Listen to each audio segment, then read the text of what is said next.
Olá! Campo Grande é hoje conhecida por não ter favelas e ser uma das cidades mais arborizadas do país. Para falar sobre o sistema de urbanização da cidade, vamos conversar com o arquiteto e professor do curso de Arquitetura e Urbanismo da UFMS, Ângelo Arruda. Olá, professor. Olá, Letícia. Seja bem-vindo ao programa Entrevista. Obrigado. Professor, você participou da criação do Instituto de Planejamento Urbano de Campo Grande. Sim. Explica pra gente como que funciona a Planurb e qual a importância dela para a capital. Letícia, a Planurb nasceu em 1987, por força de uma lei municipal aprovada pela Câmara de Vereadores.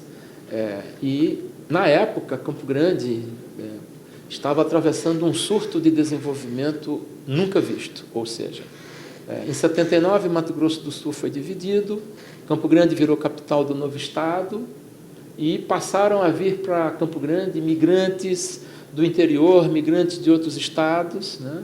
Para você ter uma ideia, o censo do IBGE, para dividir o estado, falava que Campo Grande tinha 288 mil habitantes. Quando a gente assumiu o Planurb em 87, né, 8 anos depois, já tinha 400 mil, ou seja, houve um surto de desenvolvimento muito... E com todo surto de desenvolvimento vem problemas, né?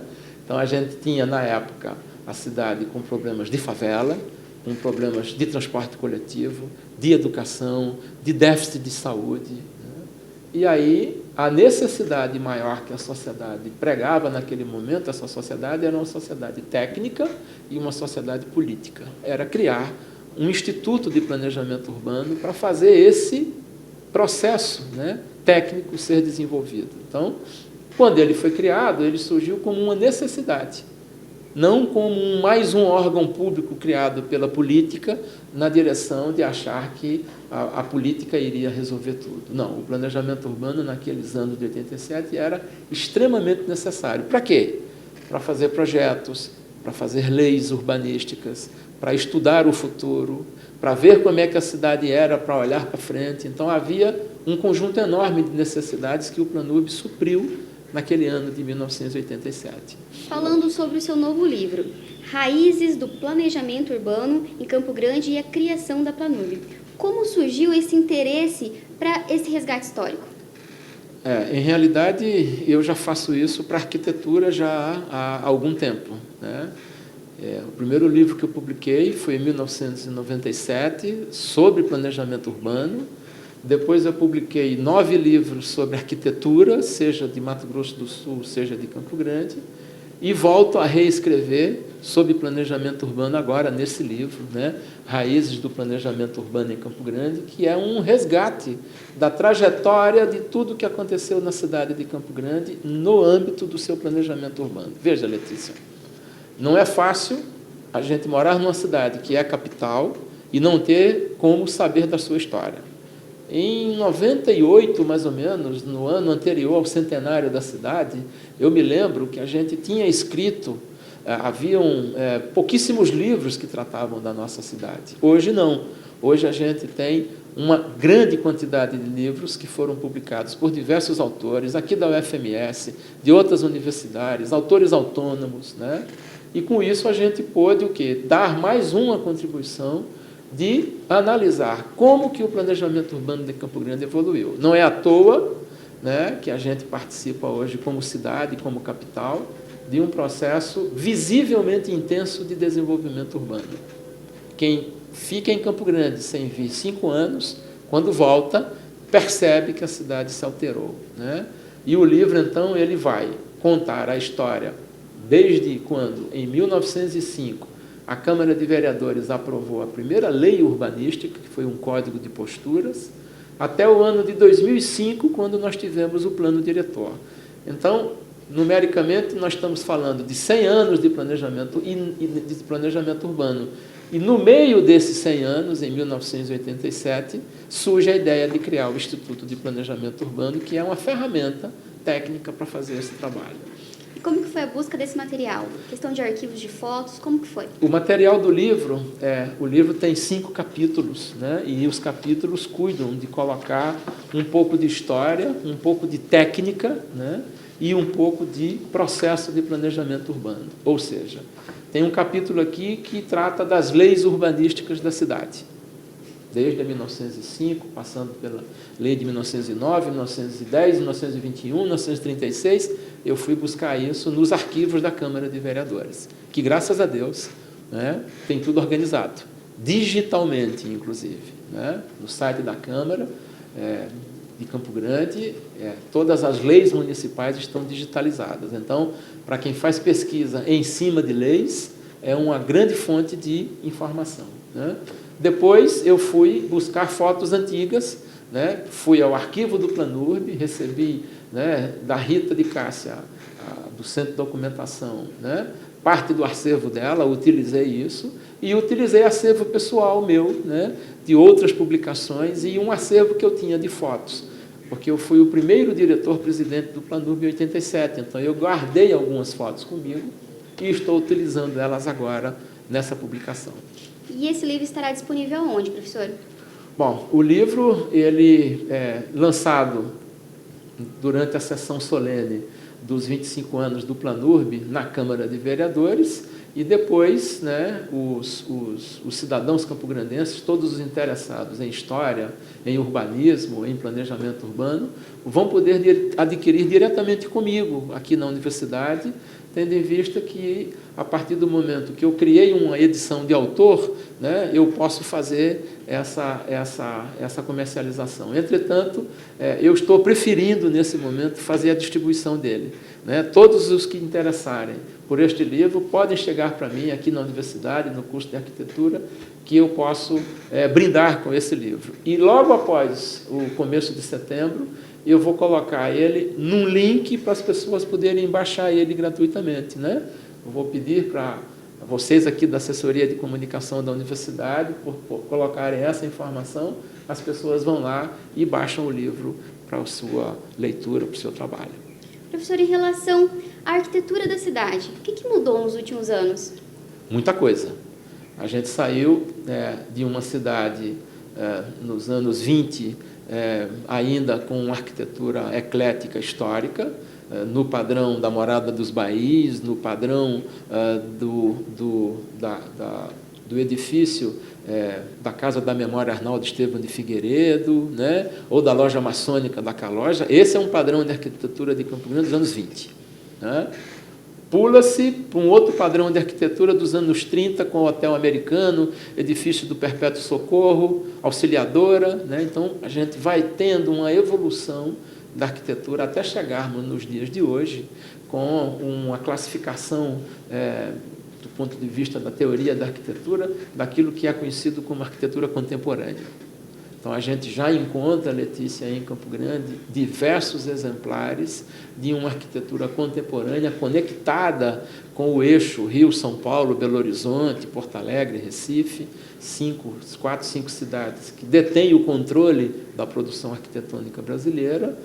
Isso porque os nossos colegas arquitetos estão saindo para ir para congressos, comprando livros, participando de eventos, né, fazendo discussões de projetos, e com isso a arquitetura campograndense tem ganho muito, né, em qualidade. A gente tem hoje uma obra emblemática na cidade, né, que é o Aquário do Pantanal, projetado por um famoso arquiteto de São Paulo, que já deu muita polêmica a discussão deste edifício dentro do Parque das Nações Indígenas, né? A gente tem edifícios institucionais em Campo Grande, dos poderes legislativo, executivo, judiciário. A gente tem obras públicas no âmbito de hospitais, né? E temos obras particulares, como shopping centers, clínicas médicas, né? Edifícios, enfim. Então, a nossa arquitetura ela acompanha essa evolução do que está ocorrendo, né, nesse eixo econômico-político do Brasil, Rio, São Paulo, Minas, Porto Alegre e Recife. Há quem diga que caberia outra Campo Grande dentro dela mesma. O que fazer para preencher esses vazios? Bom, há quem diga, fui eu que já disse. Letícia, a gente tem uma cidade hoje com um tamanho, para as pessoas entenderem, né?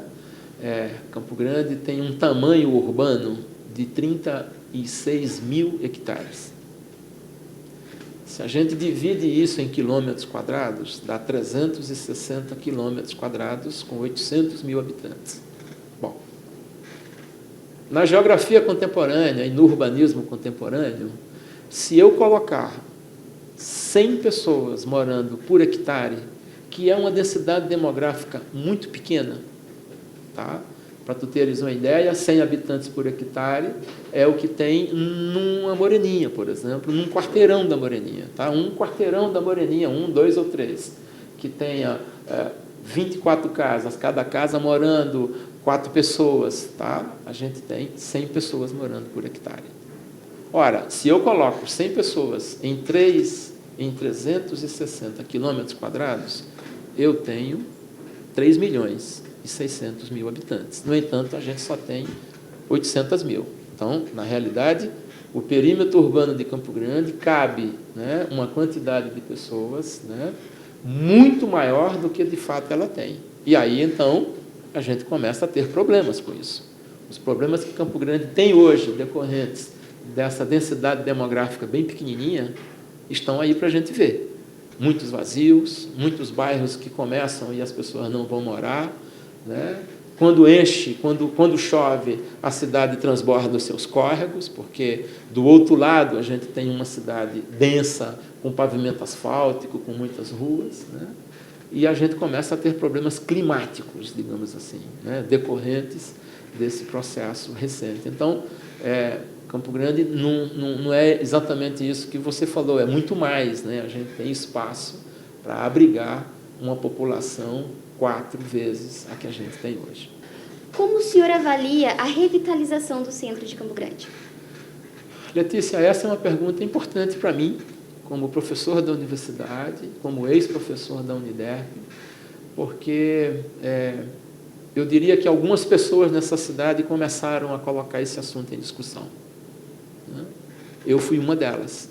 Eu, Marisa Machado, jornalista, né? Nelson Nachif, presidente da Associação Comercial de Campo Grande, e outros colegas arquitetos interessados no patrimônio histórico. Por quê? Porque quando você vai ler um livro do Paulo Coelho Machado, A Rua Velha, né? A Rua Principal, quando você lê esses livros, você começa a ver quem era a cidade daquela época. E quando a gente olha para os prédios do centro, a gente vê que alguns desses prédios estão lá ainda, de 90 anos atrás. Então, o que é que fez cidades fora do eixo Rio-São Paulo? Trataram de fazer a sua revitalização.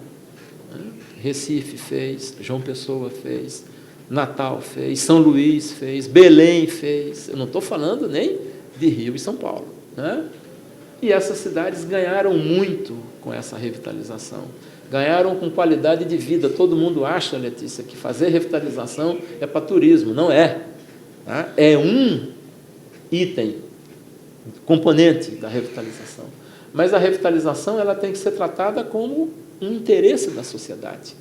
Eu preciso proteger aquele prédio, porque aquele prédio é importante para a sociedade campograndense, né? Não para o turista que vem ver Campo Grande. Então, antes de mais nada, eu preciso resgatar a autoestima do campograndense pela sua história, pela sua trajetória. E olhe que eu falo de autoestima, né, sem ser sul-mato-grossense. Eu sou um alagoano pernambucano que mora aqui há 35 anos. Então, eu cuido de desenvolver a história com esse enfoque. Então, a revitalização é hoje, talvez, um dos maiores e mais importantes programas públicos para Campo Grande, né? E que anda devagar, porque os comerciantes ainda não querem retirar os letreiros, estão pedindo mais tempo para a prefeitura, né? Ainda não se conscientizaram de que a cidade vai ficar melhor para eles e para nós. Então, ainda tem um caminho longo pela frente. Como nós estamos em período eleitoral, então eu espero que na eleição desse ano, os 7 candidatos a prefeitos coloquem no seu programa de governo, que vai pegar o plano de revitalização do centro e vai colocar ele nos próximos 4 anos como prioridade. Nesses 113 anos que Campo Grande está completando, as administrações apostaram nas áreas verdes, avenidas largas e ciclovias. Daqui para frente, o desenho de Campo Grande pode mudar, deixando de ter esse aspecto de cidade do interior? Necessariamente. Daqui a 15 anos, Campo Grande rompe a barreira de 1 milhão de habitantes. Pode escrever isso, né? Continuando crescendo. menos do que 2%, mais do que 2%, a gente chega no ano de 2027, né, com 1 milhão de habitantes. E isso é emblemático, Letícia, sabe? 999 mil não tem problema nenhum, agora 1 milhão de habitantes tem. E a gente vai precisar preparar essa cidade para este olhar dessa escala de 1 milhão de habitantes, né? Então, assim, a ciclovia é importante? Claro que é. Estamos vivendo um debate de sustentabilidade, né, de problemas de combustíveis fósseis, é importante. Mas a bicicleta não carrega 100 mil pessoas por hora. Então, nós vamos precisar de um sistema de transporte mais eficiente para carregar as massas trabalhadoras, né? E não há outra alternativa hoje tecnológica que não seja na linha do metrô de superfície, né, do trem de superfície. Para quê? Para, numa mesma composição, você carregar muita gente. Então, isso é uma coisa. A outra, com 1 milhão de habitantes, nós vamos precisar ter mais áreas verdes do que a gente tem. Campo Grande tem, assim, um belíssimo estoque de áreas verdes, mas poucas áreas verdes equipadas, com equipamentos, né, com programação. Veja, a gente tem um Parque das Nações Indígenas, né, que é o nosso cartão postal. Indubitavelmente é a área mais bonita que essa cidade tem do ponto de vista público, mas ele é um parque que precisa de projetos para que a população vá a ele, né? Projetos culturais, projetos sociais, projetos de lazer, ou seja, mais coisas acontecendo, chamando a população para usar esse processo. Então, assim, o Planurb e o planejamento urbano vão ter que se juntar, né, com a sociedade organizada, com a universidade, com os cursos superiores, e sentar numa mesa e olhar para frente. Quem é a Campo Grande que você que está me vendo e me ouvindo aqui no programa, quem é a Campo Grande que você quer daqui a 15 anos? Que Campo Grande é essa que vai ser daqui a 15? Essa pergunta ninguém me responde. Neste momento, nós somos o celeiro da música sertaneja brasileira. Mas isso, há 4 anos atrás, não existia. Então, hoje a gente tem atrações nacionais saindo de Campo Grande, fazendo sucesso no país, e quando chega em Campo Grande para fazer um show, não tem lugar para fazer o show. Então, estou te dando um exemplo, né, que a gente não pode. Campo Grande precisa ser a capital do turismo, nós não temos rede hoteleira. Campo Grande precisa ser a capital da cultura, nós não temos espaços para fazer isso.